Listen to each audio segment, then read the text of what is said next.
Non, moi je t'ai Ça posé veut une dire... question, tu ne me réponds pas, tu me réponds par une question. Oui, parce que tu as déplacé le problème. Il a existé.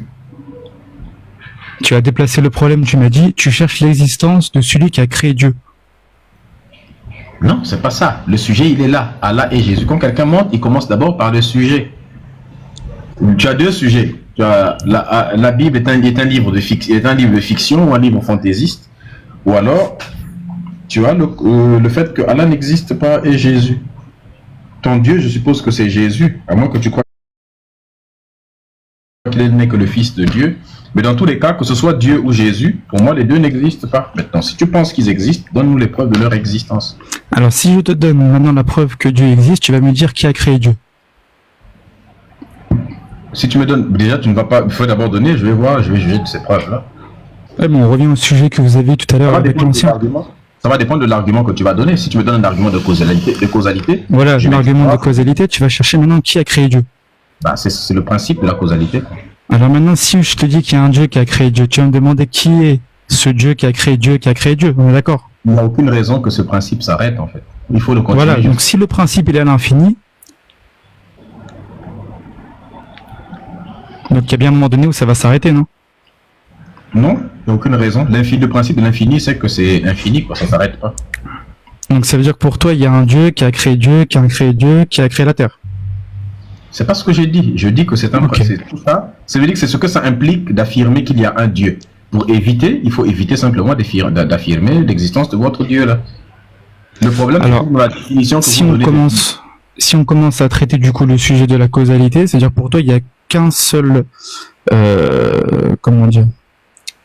C'est-à-dire pour toi, il n'y a qu'un seul principe de causalité, il n'y en a pas deux différents.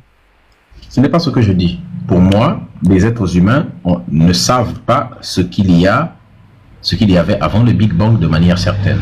Et tant qu'on ne sait pas, on cherche d'avoir des preuves de manière scientifique, mais on évite d'affirmer de manière péremptoire que c'est Dieu qui a tout créé. Donc tant que pour toi, il n'y a pas de preuve ni du contraire, ni pour dire que Dieu a créé le monde, tu es dans le doute. Il n'y a aucune preuve qu'un Dieu a créé tout ce qui existe. Est-ce qu'il y a une preuve que Dieu n'existe pas? Ça veut rien dire, ça. C'est ça. Donc ça veut dire tant que tu n'as pas la preuve qu'il n'existe pas, ni qu'il existe, tu es dans le doute. On ne prouve pas l'inexistence.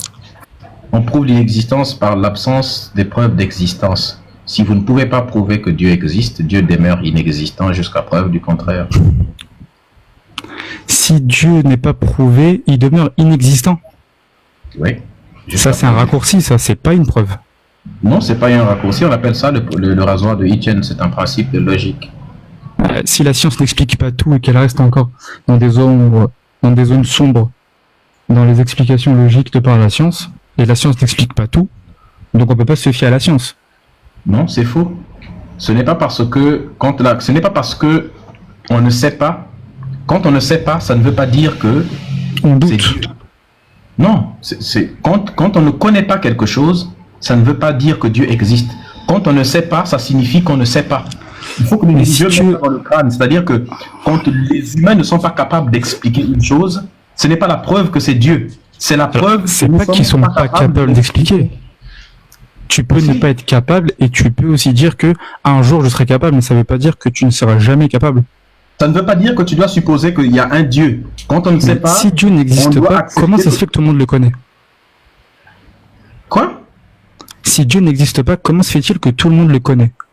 Si le Père Noël n'existe pas, comment ça se fait que tout le monde le connaît? Si les extraterrestres n'existent pas... Alors, le Père, je sais ce que c'est, on a tous un Père. Noël, on sait tout ce que c'est. Donc on peut associer les deux, faire un principe. Mais Dieu, à partir de quoi tu crées ce principe? Les extraterrestres, à partir de quoi on a créé ce principe?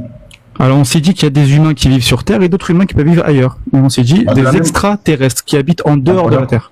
Est-ce qu'on a une preuve? On s'est basé sur un principe de base. Est-ce qu'on a une preuve de leur existence? Alors on n'a pas de preuve qu'ils existent, ça. Après j'ai pas cherché. Mais de la même manière, on s'est basé sur un principe. Mais Dieu, on s'est basé sur quoi? Mais c'est comme ça que la religion aussi a été inventée. On s'est basé sur un principe. Alors je te demande, comment la religion peut inventer Dieu si on n'a jamais entendu parler de lui? J'ai pas envie de te couper le micro. Attends. De la même manière aussi, on s'est basé sur un principe. De la même manière que nous avons tous un papa, on s'est dit on va créer un Père Céleste. Vous l'appelez le Père Céleste Dieu. vous avez créé un Dieu qui est votre papa, qui a Alors, fait de la même manière qu'on nous met au monde, ce Dieu-là nous aurait tous créés aussi. De la même manière que ok, nous fabriquons des choses, vous avez fabriqué un Dieu qui nous a fabriqués.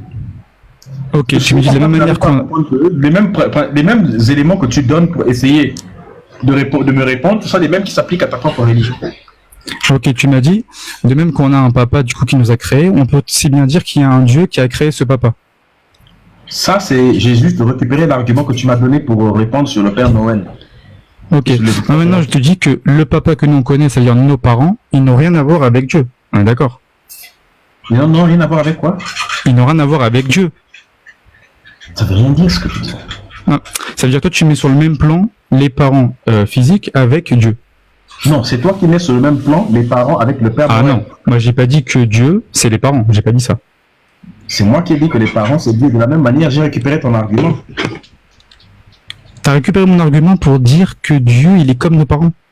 Mais je ne vois pas pourquoi ton argument doit s'appliquer sur les extraterrestres et sur le Père Noël et pas sur Dieu. Parce que Dieu, qu'est-ce qu'il a à voir avec nous? Dieu n'existe pas. Mais comment tu sais qu'il n'existe pas? Parce que tu n'es pas capable de prouver son existence. Ok, je peux pas te prouver l'existence de Dieu, ok. Maintenant, en quoi le fait que je peux pas te prouver son existence, et de deux, que tout le monde le connaît alors qu'on l'a jamais vu, ni entendu, ni quoi que ce soit, comment ça se fait que tu n'es pas au moins dans le doute? Connaître quelque chose, c'est avoir des preuves de son existence. Si vous n'avez aucune preuve de l'existence de Dieu, c'est que vous ne le connaissez pas. Vous êtes tous dans une hallucination collective. Disons qu'on est dans une hallucination, il n'y a pas de souci. Maintenant, je te demande comment ça se fait que tout le monde est dans une hallucination et tout le monde connaît cette hallucination. Parce que la science le démontre très bien, les choses qui sont fausses se répandent plus vite que la vérité. Donc on dit souvent que lorsque le mensonge prend l'ascenseur, la vérité, elle prend l'escalier. Comment tu arrives à dire que c'est un mensonge? Attends d'abord, la religion est un mensonge et le mensonge se propage bien plus vite que la vérité. Et quand en plus de propager ce mensonge-là, vous associez la violence, par exemple, l'Europe a colonisé la moitié du monde, et donc quand vous colonisez, vous imposez votre religion avec la force, forcément tout le monde y adhère parce que vous accompagnez la violence derrière. Je peux te garantir que si l'Europe n'avait pas colonisé le monde entier, eh bien la religion chrétienne ne serait pas devenue la plus répandue. Par exemple, les Chinois n'ont pas colonisé la terre entière, ce qui fait que le taoïsme, la religion chinoise, n'est pas la plus répandue au monde. Les Indiens n'ont pas colonisé le monde. Le bouddhisme ou bien l'hindouisme n'est pas la religion la plus répandue. Par contre, je peux te garantir que si c'est eux qui avaient colonisé, ce serait le plus répandu. Les musulmans ont colonisé une bonne partie du monde connu, ce qui fait que l'islam est devenu les deux religions les plus répandues au monde. Par exemple, le judaïsme. Les juifs en tant que tels, c'est une petite nation qui n'a pas pu coloniser. Comme elle n'a pas pu coloniser le monde, le judaïsme reste très marginal, très minoritaire, et les gens connaissent le judaïsme à travers le christianisme. Donc s'il n'y avait pas de christianisme, personne ne connaîtrait le judaïsme. CQFD, ce qu'il fallait démontrer. Donc toi, tu mets tous les religieux dans le même sac. Pour toi, il n'y a pas un seul qui est bien. Ils sont tous mauvais. L'humanité a déjà créé plus de 100 000 religions. Qu'est-ce qui prouve que ta religion à toi est la meilleure? Chaque religion dit que chaque religion dit qu'elle est la meilleure au monde, et chacun dit que son Dieu est le meilleur de tous les autres dieux. Ok, donc là tu m'as balancé du coup toutes les conséquences d'être croyant d'un côté négatif, comme si qu'il y avait personne qui était bien, et tu m'as dit aussi qu'il me prouve que celle-ci est la vraie et pas l'autre, etc. Non, c'est vous même qui dites que vous dites chacun que ma religion est la mienne que la tienne, ainsi de suite. Il y a 100 000 religions et 100 000 dieux depuis que l'humanité existe. Vous avez déjà inventé. Donc ce qui veut dire que chacun de vous dites que c'est moi qui ai la meilleure religion, c'est moi qui ai le meilleur Dieu. Ok, nous, si je te dis maintenant, il y a 18 philosophes, chacun il va dire, moi j'ai compris le monde, l'autre dit non, moi je suis pas d'accord avec toi. Du coup, il y a plusieurs philosophes, il y a plusieurs scientifiques, il y a plusieurs mathématiciens, il y a plusieurs théories. Donc ça veut dire qu'en deux mots, tout le monde dit n'importe quoi, vu qu'il y a plein de théories différentes. Les mathématiques, la science se base sur des éléments factuels. Si voilà, les religions se basent sur Dieu. Non. Les mathématiques et la science, la physique, la biologie, ainsi de suite, ça se base sur des éléments factuels, sur la réalité. Si quelqu'un dit le contraire de la réalité, on peut démontrer qu'il a tort. D'accord, mais la science n'explique pas tout. Elle a encore beaucoup de zones sombres. Elle n'explique pas Dieu. Elle n'arrive pas à comprendre certaines choses aussi. Ce n'est pas parce que en science, quand l'humain ne connaît pas, on appelle ça la théorie du bouche-trou, ce que tu dis. Ce n'est pas parce qu'on a un trou qu'on doit le boucher avec Dieu. Pareil, à chaque fois parce qu'on ne comprend pas Dieu. D'abord, je finis. On appelle ça la théorie du Dieu bouche-trou. C'est-à-dire que les religieux partent du principe que dès qu'on ne connaît pas quelque chose, on a un trou quelque part. Et les scientifiques, dès qu'ils connaissent pas quelque chose, ils disent que... Attends que je finisse, non? On appelle ça la théorie du Dieu bouche-trou. À chaque fois que les humains ne connaissent pas quelque chose, ont un trou, au lieu d'aller le remplir avec la connaissance, les religieux se précipitent pour aller le remplir d'abord avec la religion et Dieu. Par exemple, à l'époque, Comme on ne savait pas ce qui causait la pluie, on disait que c'est Dieu qui faisait la pluie. C'est probablement Dieu qui arrosait la terre comme ça. On a découvert que c'est faux. Les nuages, on ne savait pas quelle est la force qui déplaçait les nuages. Eh bien, on a supposé que c'est Dieu lui-même qui les déplaçait. À l'époque, on ne savait pas les volcans qui les faisait sortir. On disait que c'était la colère des dieux qui jaillissait du sol. Jusqu'à ce qu'on s'est rendu compte que ce n'est pas le cas. Le soleil, on était considéré comme Dieu. Partout, à chaque fois qu'on vient, on pensait que la terre, par exemple, elle a été créée directement par Dieu. Comme vous dites dans vos livres saints, on s'est rendu compte que la terre s'est formée, n'est-ce pas, il y a 4,5 milliards d'années, et on peut expliquer les circonstances dans lesquelles, et on peut dire même que la terre n'est pas la première chose à avoir été créée. Alors que dans vos livres saints, on dit que c'est la terre qui a été créée en premier, et les étoiles ensuite. Dans ta Bible, par exemple, dans le livre de Genèse, on explique que la terre a été créée le 4e jour, le soleil a été créé le 4e jour, après que la terre ait été créée, après que les animaux et tout existent déjà. Ce qui est une aberration, c'est une idiotie totale, parce que la terre ne peut pas avoir existé avant le soleil, vu que le soleil a 5 milliards d'années, la terre n'a que 4,5 milliards d'années, donc la terre est plus jeune que le soleil. Et en plus, c'est la grâce à la force. Si la terre tourne autour du soleil, c'est parce qu'elle est emprisonnée, elle s'est formée autour du champ gravitationnel du soleil. Ce qu'il fallait démontrer. Donc on peut démontrer avec scientifiquement que les arguments que tu dis ne sont pas vrais. Ce ne sont qu'en fait, vous avez créé, je t'explique.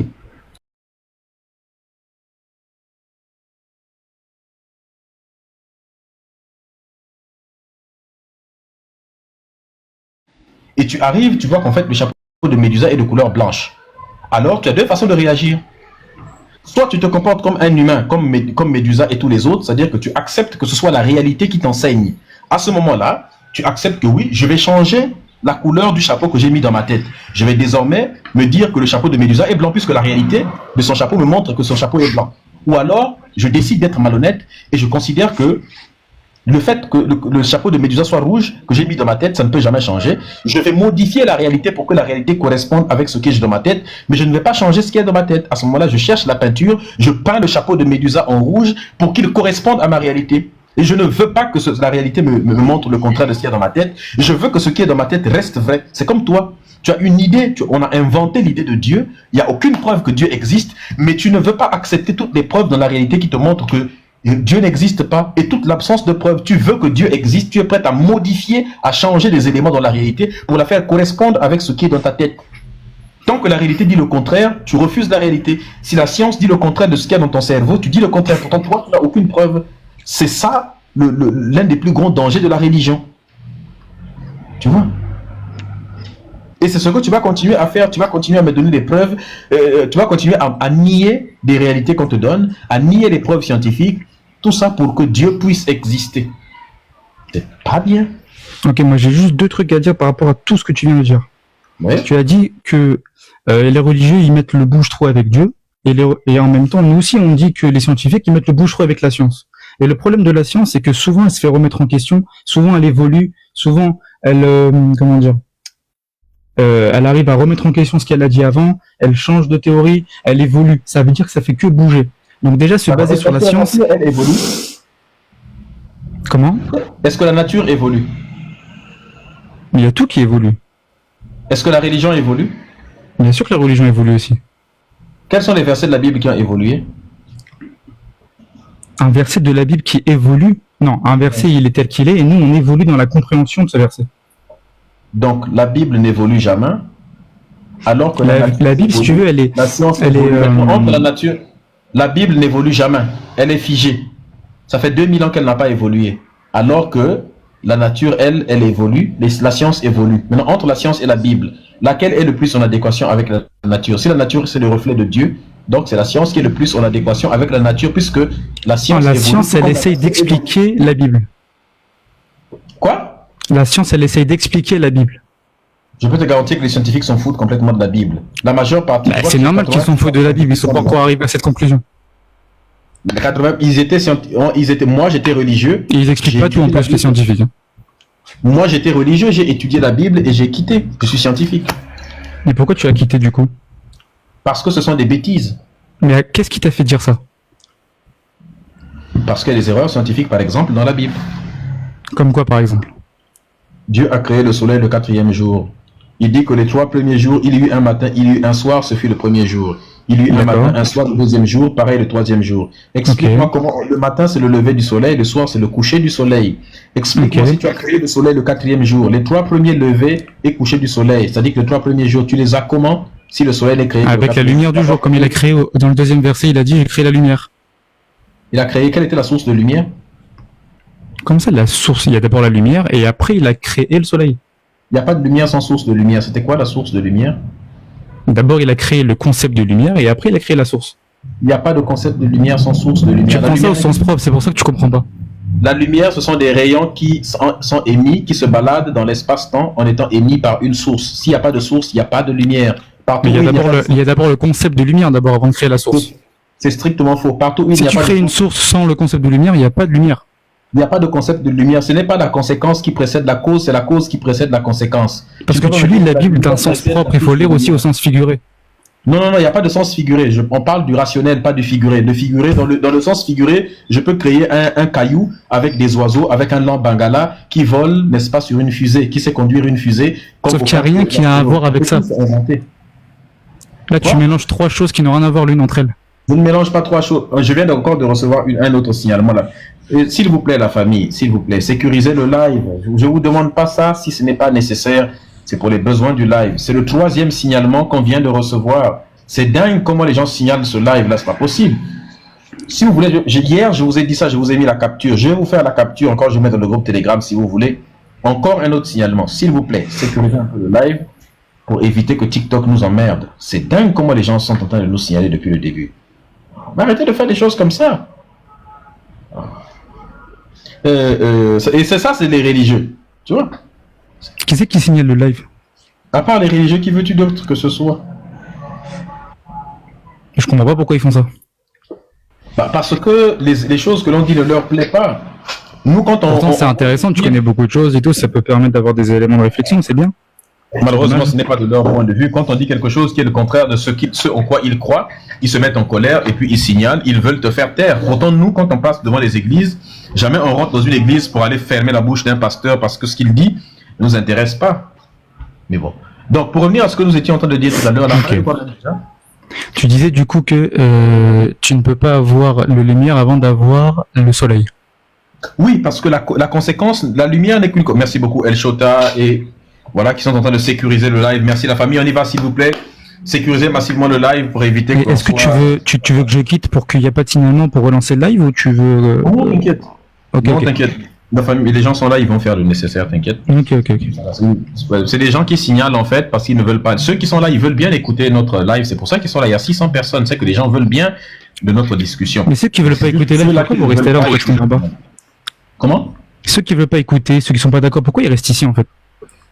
Bah tu sais, c'est la question que nous on se pose. C'est-à-dire que TikTok c'est un truc qui est un peu complexe. Quelqu'un est sur un live, il n'aime pas ce qu'on dit sur ce live, il ne veut pas quitter. Il veut que ce live-là saute. Pourtant, il lui suffit de faire un petit geste du doigt vers le haut pour swiper et puis il se retrouve sur un autre live et il peut aller se faire foutre ailleurs. Mais il est scotché ici, quoi. Voilà, c'est ce qu'on appelle le syndrome de Stockholm, c'est-à-dire que les personnes qui aiment souffrir volontairement. Après, on ne peut pas lutter contre la psychologie. Les religieux du live, si vous n'avez pas réussi à contredire que ça vous fait quelque chose, franchement... Enfin bref. Pourtant, et c'est ce qui m'étonne le plus, c'est que pourtant, c'est pas comme si... J'aurais pu comprendre si j'avais ouvert un live uniquement, j'insulte la religion, et puis je ne laisse pas aux protagonistes la possibilité de débattre. Mais à partir du moment où les gens ont la possibilité de monter, de défendre leur religion, faites comme votre frère qui est en voilà mystère, il est monté, il parle, il débat, il discute, il donne des arguments, et puis le débat, il s'exprime bien. Faites comme lui, venez vous exprimer. Et si vous pouvez vous exprimer... Ah, merci, c'est gentil. Contactez-le en privé pour qu'il vous explique comment on fait pour s'exprimer. Non. Ah, ça ira. Ça ira. Je pense même, en parlant de ça même, il faut que je commence à faire des formations sur l'art de débat. Bon, dans les commentaires, dites-moi, est-ce que vous serez intéressé... Ah, la balle perdue. Je fais un peu de placement de produit, quoi, tu vois. Placement de produit. Bon, dans les commentaires, hein, lesquels seraient intéressés? Bon, si je faisais une formation, je vous laisse débattre dans les commentaires au sujet de ce placement de produit. Bon, et si je faisais une formation sur... l'art de débattre, hein, sur l'art oratoire. L'art oratoire et l'art de débattre. Il faut que vous soyez tous des bons orateurs et des bons débatteurs, les amis. C'est important dans la vie. Hein. Au commencement, c'est la parole d'abord. Hein. N'est-ce pas, Mr. Bill? Oui, au commencement, sans parole créatrice, il n'y a rien. La parole est créatrice. Oui. Voilà, donc en revenant sur le sujet, Donc, j'étais en train de demander ta réponse sur l'affaire du soleil. Ouais. La conséquence ne peut pas précéder la cause. La lumière est une conséquence d'une source lumineuse.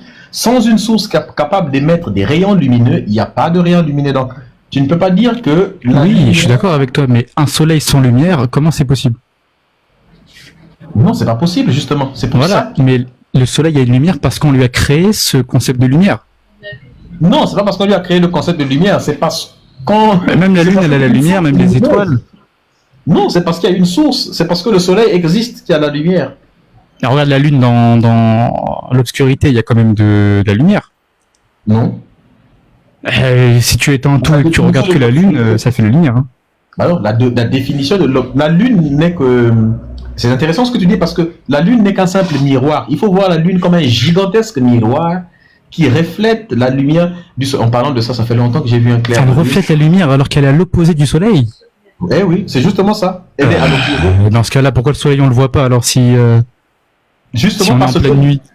Parce que, imagine que tu vois un triangle. Visualise un peu un triangle, n'est-ce pas? Un triangle, oui. Imagine que, prends un triangle rectangle par exemple. Je ne sais pas si tu vois. Un triangle rectangle, ok. Voilà. Celui qui, n'est-ce pas, je ne sais pas comment expliquer ça, ou même un triangle isocèle. Imagine quelqu'un est assis, ou alors, c'est comme si tu écartais tes mains comme ça en forme d'entonnoir. Imagine quelqu'un du côté gauche, devant la barre, voilà, de chez toi, et l'autre du côté droite en haut là-bas. Okay. Si la personne qui est du côté gauche, ouais. Par exemple, imagine qu'il y a une personne entre tous les deux, okay. ou un petit mur quand même de quelques centimètres, qui t'empêche de regarder la personne qui est du côté gauche. Ok. Eh bien, cette personne-là va allumer sa torche. Le faisceau lumineux va aller directement du côté de celui qui est du côté droit. Ok. Et celui qui est du côté droit, toi, tu le vois. Et lui, imagine, il tient un miroir. Okay.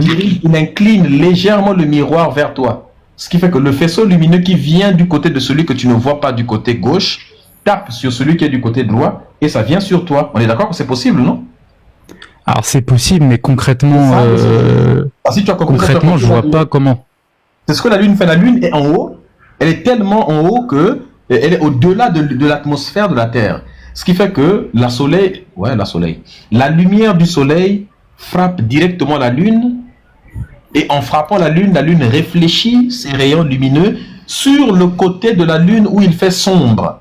Ce qui crée, merci beaucoup, et c'est du côté, n'est-ce pas, où il y a le côté... Donc c'est comme ça qu'il faut voir ça. Tu es en train de dire qu'on voit la Lune grâce au Soleil? Oui, parce que celui qui est du côté de l'Amérique, où il y a le Soleil là-bas. Mais celui qui est du côté, par exemple, de la France, où il fait nuit, donc le côté qui tourne le dos au Soleil, il a la Lune au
Si la Terre est plate, il n'y a qu'un pôle nord et des pôles sud tout autour. Comme ça. Ouais. Ok. On regarde. C'est un peu ce que je t'expliquais. Attends, je vais mettre la photo d'en haut, tu vas mieux voir. Ça. Ok. Le Soleil. Ok. et balèze, qui émet des rayons lumineux. Ok. La partie, ça c'est la Terre. La partie de la Terre qui fait face au Soleil, il fait jour. Ok.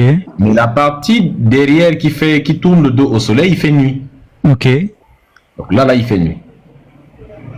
Maintenant, D'accord. la Lune, elle a l'habitude de tourner. Là, Autour elle est à sa de la face. Terre, ouais. Voilà. Maintenant, imagine qu'elle n'est plus ici. Elle a tourné, elle est venue là. Ok. Elle est suffisamment éloignée de la Terre. Tu vois? Ok. Sur cette Lune-là, elle aussi, il y a une face d'elle qui regarde le Soleil et il y a une face d'elle qui tourne le dos au Soleil. Et nous aussi, on a une face sur la Terre qui regarde le Soleil qui tourne le dos. Ok. Sauf que la Lune, elle est ici, éloignée. Ce qui fait que la face de la Lune qui regarde le Soleil, elle est dirigée vers la face de la Terre, vu que la Terre est un peu en avant, vers la face de la Terre, elle qui tourne le dos. Tu vois, non? Ok. Comme elle agit comme un miroir, les rayons de lumière viennent là, ça tape là, et ça revient un peu ici, parce que la surface de la Lune est, n'est-ce pas, Ça réfléchit, quoi. Voilà, elle est très réfléchissante. Il n'y a pas de note là, beaucoup de provocation dessus. Elle réfléchit la lumière là, ce qui fait qu'on a une forme de... D'abord, on la voit très clairement. C'est l'une des raisons pour laquelle on voit la Lune la nuit très claire, parce que le soleil qui dame dessus. Donc nous, on la voit très bien, voilà. Et en plus, on voit les cratères. Chez nous, quand on avait l'impression en Afrique de voir que c'était une dame avec un panier sur le dos, n'est-ce pas? Mais les humains qui sont habitués à reconnaître des trucs qu'ils veulent. Et là, n'est-ce pas? Il arrive qu'il réfléchit un peu de lumière, ce qui fait le clair de lune, là où les amoureux partent faire des bisous. Le clair de lune. Ça fait longtemps d'ailleurs que j'ai pas vu cette affaire de clair de lune là. Hein. Ah, parce donc, que tu es trop sur TikTok aussi. Oui, un peu. Là, on peut par exemple représenter un peu la même chose aussi, tu vois. Là, il y a une nuit qui tourne tout autour, donc quand ça tape ici, et puis ça vient un peu. Voilà, c'est à peu près. Donc ça veut dire qu'en gros, la Terre, elle cache pas suffisamment la Lune pour être complètement invisible, quoi. Oui, c'est parce que la Lune se trouve quand même à plusieurs kilomètres de la Terre. Parce que d'abord, on a une atmosphère, donc la Lune est au-delà, très loin de l'atmosphère, ce qui fait que vu qu'elle est très, très éloignée et qu'elle tourne... Mais comment la lumière, elle passe au-dessus de la Terre et elle redescend vers la Lune? Non, c'est pas qu'elle passe au-dessus de la Terre. C'est-à-dire que la Lune est éloignée de la Terre. Là, c'est parce qu'on a, en fait, la bonne représentation serait en 3D. Ouais, ça serait bien en 3D, ouais. Ce serait bien, voilà, une bonne représentation serait en 3D. Imagine ça. Mais je vois l'idée, ouais, que tu veux dire. Je vois le... Ok. Là, c'est en 2D. Imagine une boule qui est suspendue dans le vide. Okay. C'est comme si je prenais là une boule comme ça. Regarde, j'essaie d'imprimer un peu les dimensions que je donne à ce cercle imaginaire. Ouais, je vois. Maintenant, imagine un petit cercle ici. On est d'accord que le cercle là s'arrête là et celui-ci il est un peu ici. Ce qui fait que si je mets une torche, lui vu qu'il est un peu en haut, bah la lumière va le toucher. Alors que c'est un peu en bas. S'il était ici carrément, eh ben, c'est parce que la lune est un peu décalée par rapport au soleil, il n'est pas carrément obstrué, mais il arrive aussi qu'il descende un peu parce que la lune fait aussi des phases de comme ça, donc là, Ok, je vois. Obstrué. Il peut être totalement aussi la lune, elle peut être totalement obstruée. Il y a des nuits où tu vois pas la lune parce que c'est totalement caché par le soleil. Ouais. Ok. Ça dépend de la position, quoi. Ça dépend de la.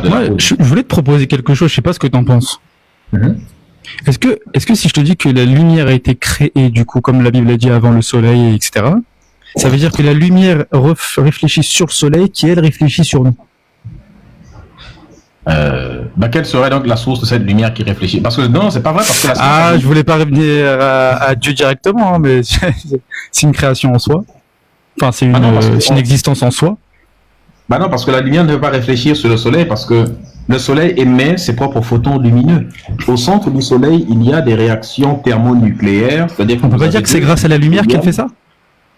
Oui, c'est-à-dire parce que il y a la chaleur et la chaleur qu'il y a. Ouais, mais la chaleur, elle fait de la lumière, je veux bien, mais je veux dire autant de lumière sans la création de la lumière elle-même. Enfin, pourquoi on pourrait pas dire que la lumière vient sur le soleil qui fait réfléchir cette chaleur?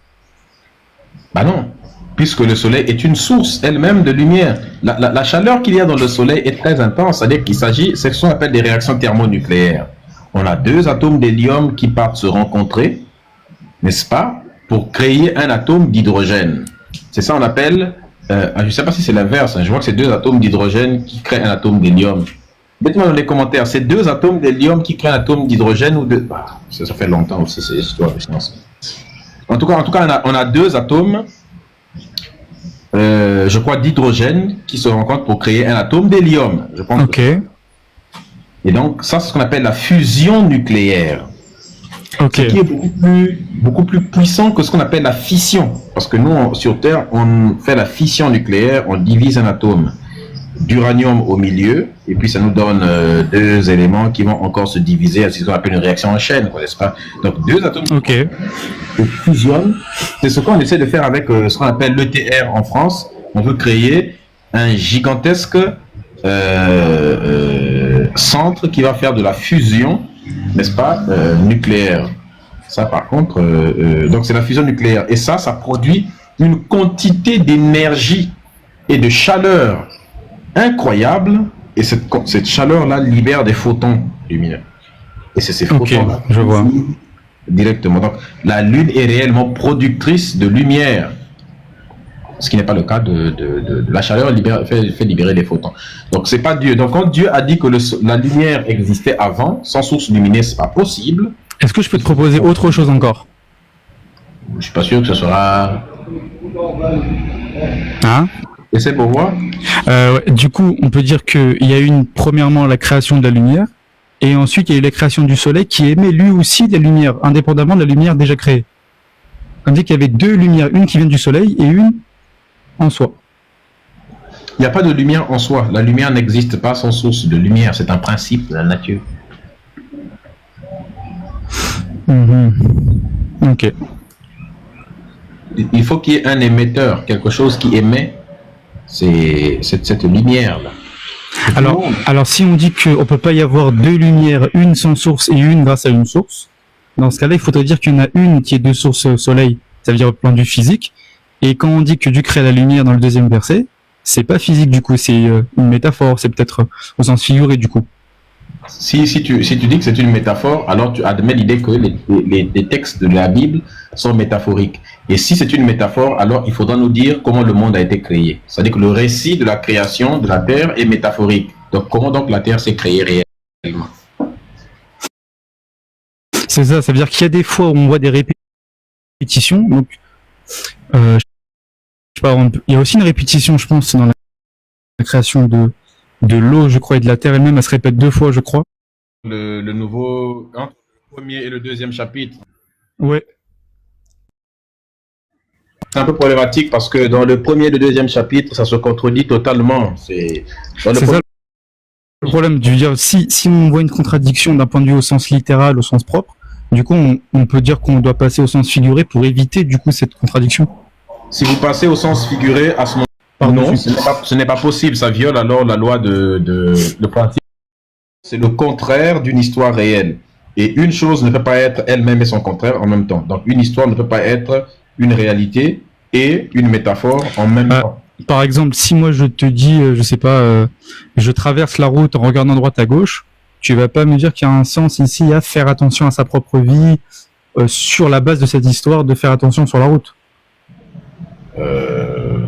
Non. Tu veux dire qu'il y a des idées qui ressortent d'un événement, quoi, en gros. Mais à ce moment-là, si tu as traversé la route, ça veut dire que la route a existé pour de vrai. C'est ça. Donc il y a une existence et il y a une idée aussi à apprendre de ça. À ce moment-là, tu as simplement pris une histoire qui existe. Mais si je te démontre que tu n'as pas pu traverser la route et que tu m'as dit que non, cette histoire de traverser la route était juste allégorique, à ce moment-là, ça veut dire que ce n'est pas réel. Alors, est-ce que tu peux dire que certains passages sont d'un point de vue sens propre et certains au sens métaphorique? Non, parce que il y a des passages qui ne peuvent pas être considérés comme ça. Il y a des passages de la Bible qui, si tu dis qu'ils sont métaphoriques, tu peux pas tu dois absolument admettre qu'ils n'ont pas existé. C'est le principe. Mais si tu admets qu'ils n'ont pas existé, bah, ça porte un véritable coup. Voilà, par exemple, si tu dis que le récit d'Adam et Ève est métaphorique, ça porte un coup à la création de l'homme. Dans ce cas, l'homme vient d'où alors? Dans ce cas, la Bible ne peut plus expliquer d'où vient l'homme. Si tu dis que non, c'est une histoire réelle, On va te présenter les contradictions logiques qu'il y a dedans qui montrent que ça ne peut pas avoir été le réel, et on va te montrer comment ça a été plagié chez les autres. Donc, c'est Tu veux dire, peu importe comment on explique, il y a un problème, quoi. Peu importe, il y a un problème. C'est ce qu'on appelle, ce que je pourrais appeler, je ne sais pas si on appelle ça, mais en tout cas, moi, ça c'est moi qui le dis, c'est pas un principe de là, mais c'est ce que moi je peux la limite de l'invention. C'est-à-dire qu'à un moment donné, la limite de la marmaille, quoi, si je puis dire. La marmaille a une limite. Tu peux marmailler sur une histoire, mais il arrivera un moment où ton histoire s'arrête, il y a un mur infranchissable. Tu ne peux pas, parce que tu ne peux pas continuer à modifier, à modeler la réalité à ta guise. Pourquoi tu dis modifier la réalité et pas l'expliquer, plutôt avec plusieurs niveaux de compréhension? Parce que ce que les religieux appellent explication, ça ne c'est que des modifications. Ils prennent leur propre histoire, ils la modifient 1000 fois. Alors c'est vrai qu'il y en a qui modifient parce que sinon ça porte problème, ça porte confusion. Ça c'est vrai, il y en a comme ça. Bah, c'est pour ça que pour éviter de rester dans ces contorsions cérébrales, il faut quitter la religion. Ah, ça c'est trop facile ça. C'est bien plus facile que de rester dans la religion et puis essayer de justifier les textes qui sont faux. Mais tu trouves pas ça plutôt intéressant à vivre, à chercher du coup justement, plutôt que d'abandonner? Ce qui est intéressant à chercher, c'est de chercher des preuves dans la réalité. Je trouve qu'il n'est pas intéressant de chercher à justifier un texte que les gens ont écrit en sachant que c'est faux, mais chercher à lui trouver des prétextes, des excuses, faire du concordisme. Moi, ce que je cherche dans la vie, c'est la réalité, c'est le réel. J'ai tout le temps peur de me dire que je suis peut-être dans le faux. Alors, ça veut dire peur de faux, ça veut dire de pas être dans la religion? Dans le réel. Ah, et si dans le réel, t'as pas peur d'être loin de ce que dit la religion du coup? Mais j'aime pas utiliser le mot peur parce que ça sous-entend du coup que Dieu c'est quelque chose de très, tu vois, sévère, qu'un rapport de force avec nous, qui nous menace, tu vois, de ne pas l'écouter, de nous, tu vois ce que je veux dire? C'est ce qu'il fait dans ta Bible. Je sais pas si, enfin, c'est vrai que ça a l'air quand même. Terminons sur un argument. On va terminer toi et moi sur un argument. Dis-moi, qu'est-ce que toi tu penses du fait d'enlever la vie aux enfants? Est-ce que tu trouves que c'est bien ou c'est mal? C'est mal. Est-ce que tu penses que c'est un mal absolu ou bien tu trouves qu'il y a des cas dans lesquels ça pourrait être bien d'enlever la vie aux enfants? Ah, si on part des cas hyper extrêmes où t'as un enfant qui tient des armes dans ses mains et qui, enfin, je sais pas si je vais dire des mots qui vont faire sauter le live. Tenir des armes dans ses mains. Ça veut dire des enfants qui tiennent une arme et qui va te pointer dessus. Un bébé ne peut pas tenir des armes dans ses mains. Je parle des bébés. Ah, tu parles des bébés vraiment nouveau-nés ou dans le ventre. Non, là, par exemple. Non, ça c'est très dur, c'est très très grave ça. Non, moi, ma réponse elle est claire. Il n'y a aucun, même l'enfant de mon pire ennemi, je ne lui souhaite pas ça. Pour moi, on est d'accord. C'est un mal absolu pour moi. Est-ce que on est d'accord. Tu penses que c'est un mal absolu? Il n'y a rien qui peut justifier ça. Par exemple, est-ce que tu penses qu'il y a des contextes dans lesquels on peut justifier de pragmatiser un bébé?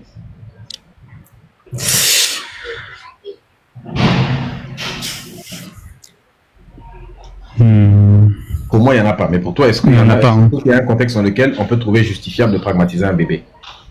Non, il n'y en a pas. Pareil, c'est ce que je pense également.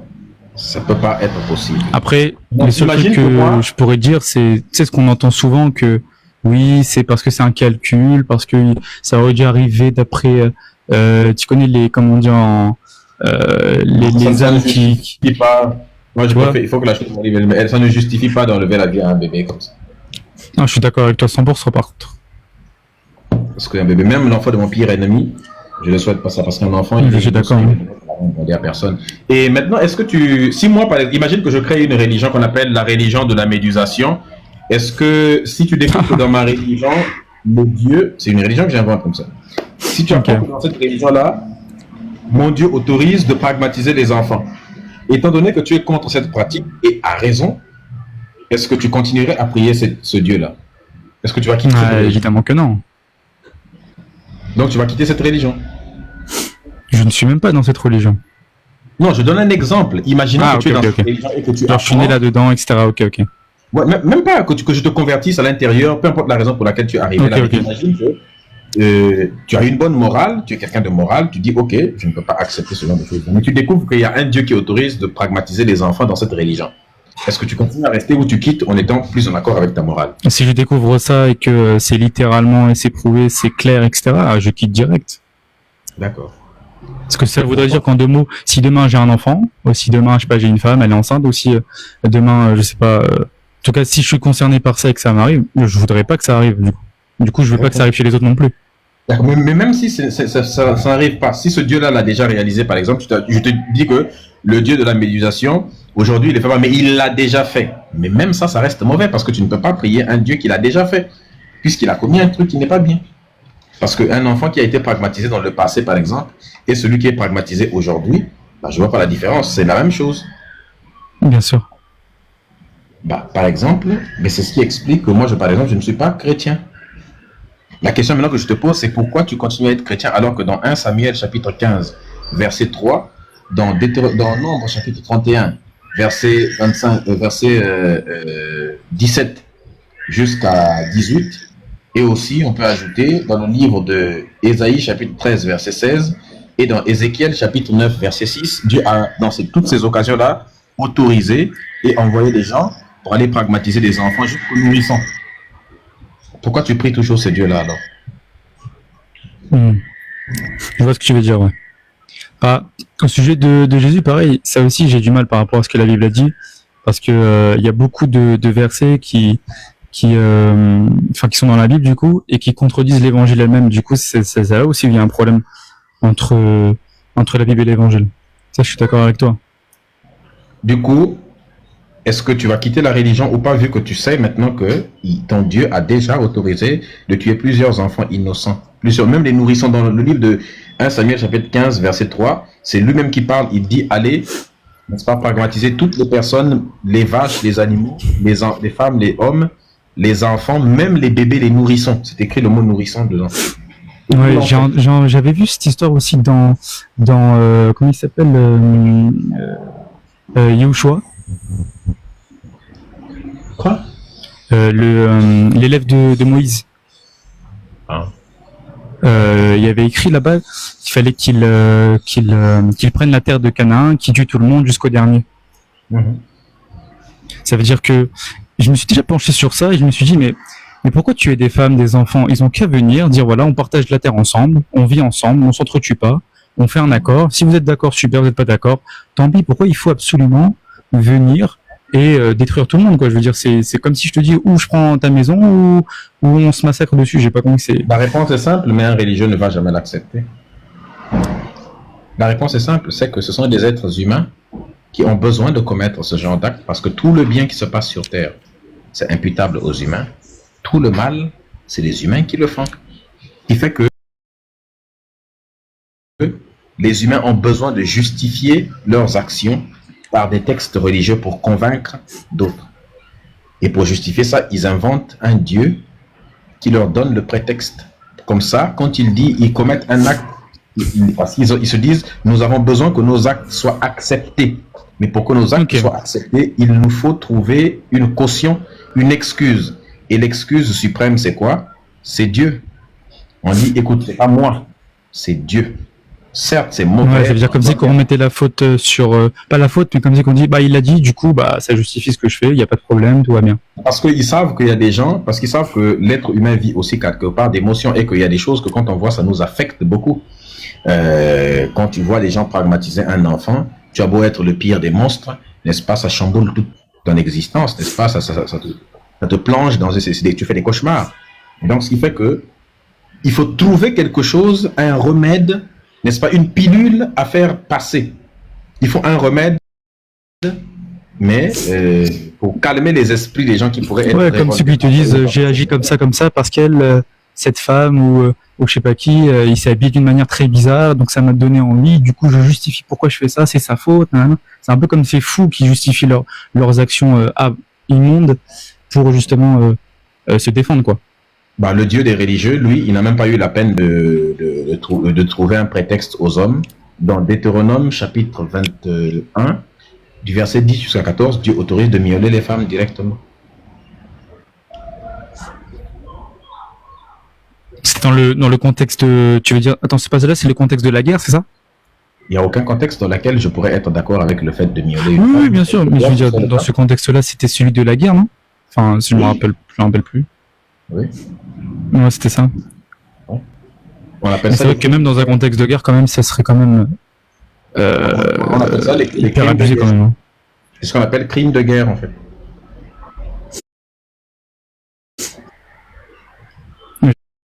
J'avoue, c'est bizarre parce que d'un côté, il dit que c'est interdit de prendre une femme sans se marier, c'est interdit de prendre une femme d'un autre, c'est interdit etc. Et d'un autre côté, il te dit aussi, bah, si vous allez en guerre, vous avez le droit de. C'est vrai que c'est contradictoire quand même.